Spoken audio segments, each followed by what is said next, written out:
Hello అండి, ఈరోజైతే evening snack recipe share చేస్తున్నాను. Bread pizza. ఇదైతే సింపుల్గా ఉంటుంది. సో ఫస్ట్ అయితే బ్రెడ్ పీసెస్ తీసుకొని దానిపైన టమాటో సాస్, కెచప్ లేకపోతే పిజ్జా సాస్ ఏది ఉంటే అది అప్లై చేసేసుకొని మొజరెల్లా చీజ్ వేసేసుకొని వెజిటేబుల్స్ ఇంకా మీ ఇష్టం అనమాట. టమాటో, ఆనియన్, నేనైతే పనీర్ ఇక్కడ వేసాను. సో లైట్గా సాల్ట్ కూడా వేసేసుకొని ఓవెన్ అనేది ప్రీ హీట్ చేసుకోండి ఫస్టే 180 degreesలో. సో ఒక 10 to 12 minutes పాటు బేక్ చేసుకోండి.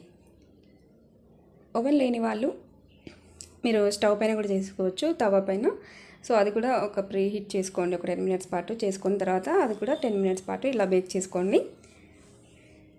సో ఇంతేనండి, బ్రెడ్ పిజ్జా రెడీ అయిపోయింది. సింపుల్గా టేస్టీగా బాగుంటుంది. సో దీనిపైన ఆరిగానో, చిల్లీ ఫ్లేక్స్ అవి ఉంటే మీరు యాడ్ చేసుకొని తినేసేయచ్చు. చాలా బాగుంటుంది టేస్ట్ అయితే, చీజీగా సేమ్ పిజ్జా ఫ్లేవరే ఉంటుంది. సో చిల్డ్రన్స్ అయితే చాలా బాగా ఎంజాయ్ చేస్తారనమాట. సో ఇదండి ఈరోజు రెసిపీ. నచ్చితే లైక్ చేయండి, షేర్ చేయండి, సబ్స్క్రైబ్ చేసుకోండి. Thanks for watching.